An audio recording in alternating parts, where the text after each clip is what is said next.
So hello guys welcome back.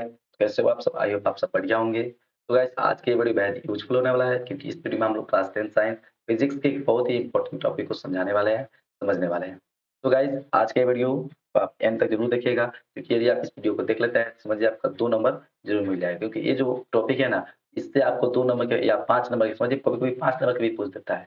तो आज की इस वीडियो में हम लोग क्या देखने वाले हैं? आज की इस वीडियो में हम लोग देखेंगे कि किसी उत्तल दर्पण में जो उसकी वक्रता त्रिज्या होती है, उसका फोकस दूरी होता है, उसमें एक रिलेशन होता है F इक्वल टू R/2। उसी को हम लोग आज सिद्ध करेंगे, ये कैसे होता है। अभी तक हम लोग तो याद करते हैं कि F equal to R/2 F equal to R/2 होता है।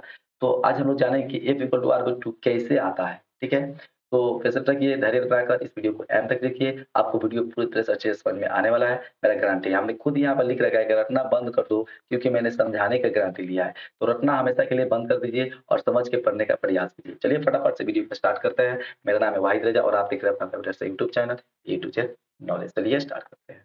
तो यहाँ पे देख सकते हैं हमने लिख रखा है जिस प्रकार से एग्जाम में प्रश्न पूछता है। क्या पूछता है कि उत्तल दर्पण में सिद्ध करें कि दर्पण की वक्रता त्रिज्या उसके फोकस दूरी की एक दुगुनी होती है अर्थात r इक्वल टू 2 है। वही बोल रहा है तो वक्रता त्रिज्या होती है वह फोकस दूरी के दुगुनी होती है। इसको सिद्ध करके दिखाइए। तो कैसे सिद्ध करेंगे? तो यहाँ पे हमको दे रहा है उत्तल दर्पण, एक उत्तल दर्पण लेना पड़ेगा। तो आइए यहाँ पे एक उत्तल दर्पण बना रखा है, ठीक है? उत्तल दर्पण ले लिए यहाँ से, यहाँ से हमने उत्तल दर्पण ले लिया। यहाँ पे हमको उत्तल दर्पण दिख रहा है और इसमें हम कुछ क्या किया है, कुछ इसमें हमने काम किया है। तो क्या काम किया है आपको देखकर घबराने की जरूरत नहीं है, ये आपको पूरी अच्छी तरह समझ में आने वाली है। जैसे कि हमने पिछले वीडियो में समझा रखा है इसका लैंग्वेज, उसी टाइप से यह होने वाला है। तो आइए इसके लिए हमने एक लैंग्वेज लिखा है, यहाँ पर भाषा लिखा है छोटा। क्या लिखा है? क्या माना PQ एक उत्तल दर्पण है। हाँ जी एकदम सही बात है। PQ क्या है? एक उत्तल दर्पण है जिसका ध्रुव क्या है? P है। ये भी क्या है? ध्रुव P है। मुख्य फोकस F तथा वक्रता केंद्र C है। तो मुख्य फोकस F और वक्रता केंद्र C है, ये तो सभी को मालूम है एकदम। कह रहे हैं मुख्य अक्ष के समांतर एक आपतित किरण AN लेते हैं। ये हुआ हमारा मुख्य अक्ष, इसके समांतर एक आपतित किरण AN लेते हैं जो दर्पण से परावर्तन के बाद, तो यहाँ पे आके क्या हुआ, दर्पण से परावर्तन के बाद मुख्य फोकस F से होकर जाती हुई प्रतीत होती है। यानी कि ये यहाँ दर्पण परावर्तन हुआ और यहाँ से ये फोकस से होकर यहाँ से इस प्रकार से जाती हुई आपको दिख रही होगी। ये एक्चुअली में नहीं जा रही है, हमको केवल प्रतीत हो रहा है कि हाँ मुख्य फोकस से होकर जा रहा है। बिंदु N को C से मिलाया। ये जो बिंदु N है ना, इसको हमने क्या किया, C से लेकर यहाँ से इस तरह मिला दिया है और NC को और रेखा NC को बिंदु C तक बढ़ाया। जैसे ही हमने मिलाया तो ये एक रेखा बना, क्या? NC बना और इसी रेखा को हमने आगे तक कहाँ बढ़ा के ले गया है? तो C डैश तक बनाकर ले गया है। देखिए, अब आपको ये अच्छा लग रहा होगा, हाँ, समझ में आया क्या-क्या हुआ है। तो देखिए, कोई भी भारी बात नहीं है, आप इसको प्रैक्टिस करते जाइएगा, आपको ये समझ में आता जाएगा। आई होप यहाँ तक सबको क्लियर होगा। अब इसके आगे का जो पार्ट है उसको हम नेक्स्ट पेज पे समझते हैं। आइए नेक्स्ट पेज पे चलते हैं। तो नेक्स्ट पेज आ गया, हमने वही चित्र बना रखा है। अब यहाँ पे बात को ध्यान दीजिए। ये जो हमारा क्या है? आपतित किरण है। ये दर्पण से परावर्तन के बाद मुख्य फोकस से हो गई, तो वो वास्तविक में नहीं गई, एक्चुअली में नहीं गई। ये आपको केवल आपको दिख रहा है, हमको क्या है? प्रतीत हो रहा है, यह सच में नहीं जा रहा है। ये वास्तव में क्या हो रहा है? यहाँ से जा रहा है और यहाँ से इस तरह से परावर्तित हो जा रहा है, इस प्रकार से। तो जैसे ही यहाँ से परावर्तित हुआ, तो यहाँ पे जो ये 2 कोण बना, ये 2 कोण, ये क्या हुआ? एक आपतन कोण बना जिसे I डिनोट करते हैं, एक परावर्तन कोण बना जिसे R से डिनोट करते हैं। ये गुरुजी एकदम सही बात है, ठीक है? अब याद कीजिए, अब याद कीजिए परावर्तन के नियम को। परावर्तन के नियम क्या बोलता है कि जब भी परावर्तित होती है किरण, तो क्या होता है? आपतन कोण और परावर्तन कोण, इन दोनों का मान आपस में बराबर हो जाता है। नहीं, आपतन कोण और परावर्तन कोण का मान बराबर होता है, ये परावर्तन का नियम है। तो इसी को हम क्या करेंगे, यहाँ पे लिखेंगे, यहाँ पे लिखेंगे हम प्रमाण में। ओके, ठीक है? यहाँ पर हम ले लेते हैं इनको थोड़ा-सा दूसरा, ठीक है? ताकि आपको अच्छे से पेज दिखे। यहाँ पे हमने लिख रखा है क्या? यहाँ पे हम लिखेंगे प्रमाण में, ठीक है? प्रमाण। प्रमाण में क्या लिखेंगे कि परावर्तन के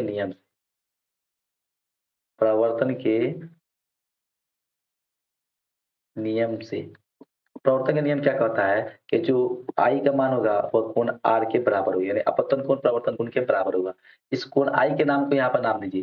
कोण I का क्या नाम पड़ेगा? तो ANC डैश, हम बोलेंगे यहाँ पर इसी को कोण ANC डैश, ये बराबर कोण R के है, तो कोण R का नाम क्या बनेगा?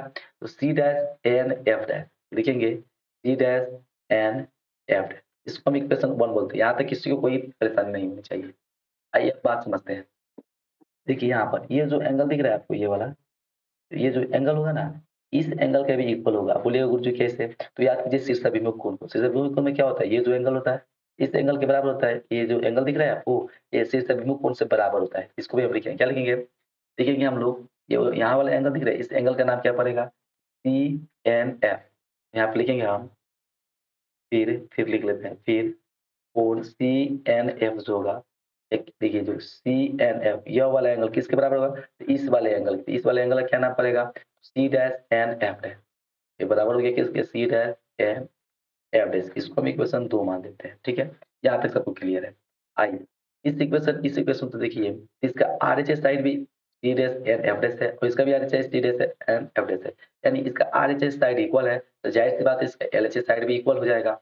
तो लिखेंगे यहाँ पर हम समीकरण 1 व 2 से, ओके? क्या हो जाएगा? इसका एलएचएस बराबर हो जाएगा, यानी कोण एएनसी डैश के बराबर हो जाएगा कोण सीएनएफ के। एकदम सही। आइए 3 नंबर हुआ। अब याद कीजिए एक और नियम, ठीक है? एक और बात आपको याद दिलाते हैं।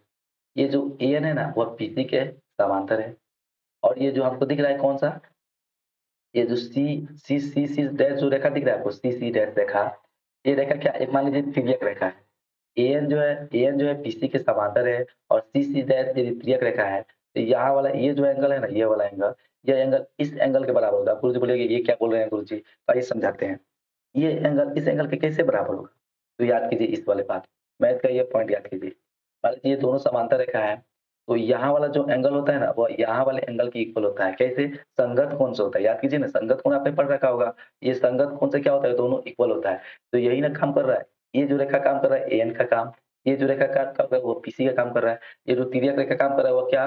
तो सीसी डैश काम कर रहा है। इसमें जो यह वाला एंगल होगा, यह वाला एंगल के बराबर होगा। जिस प्रकार यहाँ पे बराबर हुआ, उसी प्रकार यहाँ पे भी बराबर होगा। यानी यह वाला एंगल इस वाले एंगल के बराबर होगा। कैसे? तो संगत कोण से होगा। तो यहाँ तक आप समझ चुके हैं, तब हम लिख सकते हैं। इसको मिटा लेते हैं थोड़ा-सा, ठीक है? ये हुआ, यहाँ से ले लेते हैं। आइए, जब बराबर हो गया तो हम लिख देंगे, यहाँ पे लिखेंगे एक भाषा, यहाँ एक लिखेंगे, यहाँ एन जो है ना, वो किसके समांतर है? तो पीसी के समांतर है तथा सी डैश क्या है? एक तिर्यक रेखा है, एक तिर्यक रेखा है। आइए अब सबको क्लियर है, हो गया? तो जैसे तिर्यक रेखा हुआ तो ये वाला एंगल इस वाला एंगल के बराबर हुआ। अभी हमने समझाया संगत कोण से, तो लिख लेंगे ए एन सी डैश कोण ए एन सी डैश ये इक्वल हो जाएगा किसके? तो इस वाले एंगल क्या? तो एन सी एफ के, एन सी एफ के, हो गया? इसको अब समीकरण 4 मानते हैं। समीकरण 3 और 4 को देखिए, तो इस 3 वाले का एलएचएस साइड और 4 वाले का एलएचएस, ये दोनों बराबर दिख रहा होगा। दिख रहा है कि नहीं आपको? क्योंकि एलएचएस साइड के बराबर है, आरएचएस साइड के बराबर होगा। यहाँ पे लिखेंगे हम समीकरण, समीकरण क्या लिख देंगे? समीकरण लिखेंगे 3 व 4 से। समीकरण 3 और 4 से क्या सिद्ध हो गया? इसके आरएचएस के बराबर, यानी कोण सीएनएफ ये बराबर हो जाएगा कोण एनसीएफ के।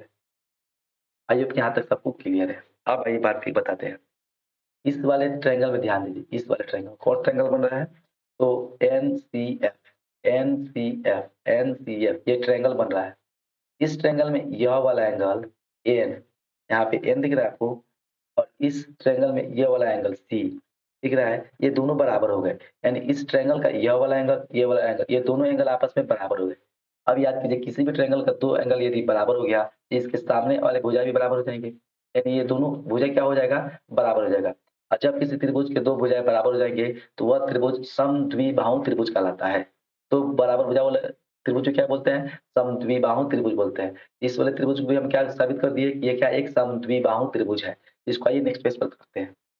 हमने वही सेम टू सेम यहाँ पे चित्र बना रखा है। अब हमने जान रखा है कि ये वाला त्रिभुज क्या हुआ? समद्विबाहु सिद्ध हो गया। तो यहाँ पे हम लिख देंगे, अतः लिखेंगे, अतः त्रिभुज एनसीएफ एक समद्विबाहु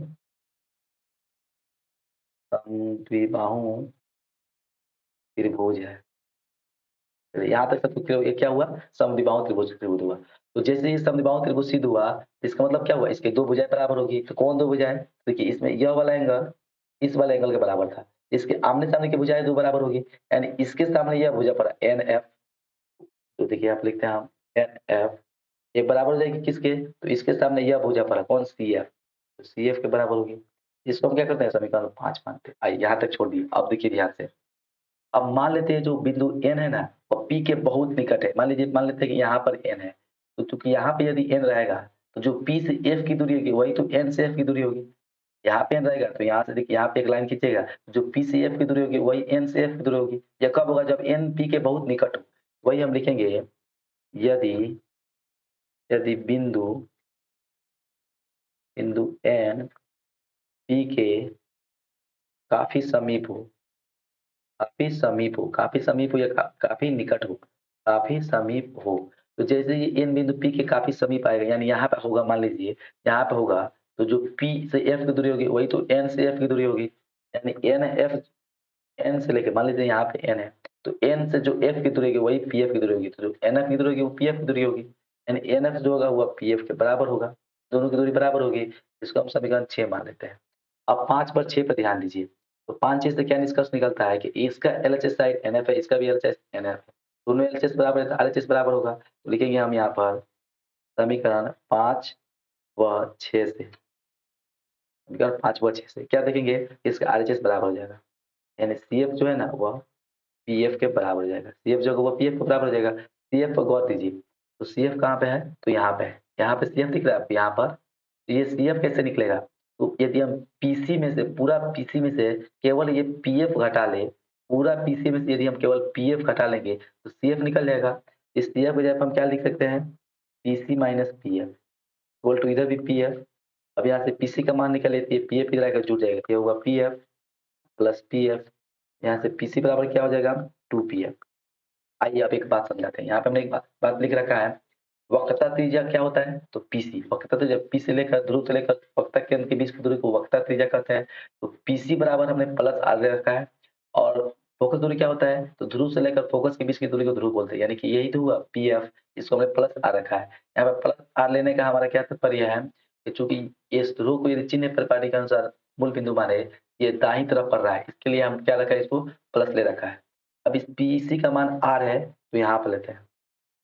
इस पीसी की जगह पे हम क्या ले लेते हैं? आर ले लेते हैं। तो ये किसके इक्वल हो जाएगा? 2।